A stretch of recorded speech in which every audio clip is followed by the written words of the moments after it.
குரு லக்னத்திற்கு 4வது வீட்டை பார்க்கும்போது ஏற்படக்கூடிய பலன்கள்.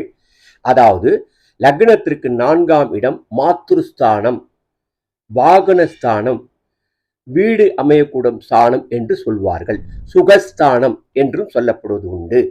இதனால் அந்த வீட்டை குரு பார்க்கும்போது ஏற்படக்கூடிய பலன்கள்: வாகன வசதி, நண்பர்கள் உறவினர்களால் ஆதாயம், தாய் தந்தை பழி விலகி நலம் பெறுவர், சுகபோகம், நிலபுலன்கள், வீடு, புனித யாத்திரை, பூர்வீக சொத்துக்கள், கல்வியில் மேன்மை, பட்டப்பதிப்பு, தாய் நலம் ஓங்குதல், மாமன்கள் நலம், நல்ல தூக்கம், அரசாங்க மதிப்பு, நல்ல புகழ், எதிரிகளை வெல்லுதல், மகிழ்ச்சி, அறிவாளி, மாளிகை வாசம், வேத பயிற்சி, சாஸ்திரம், தெய்வ பணி.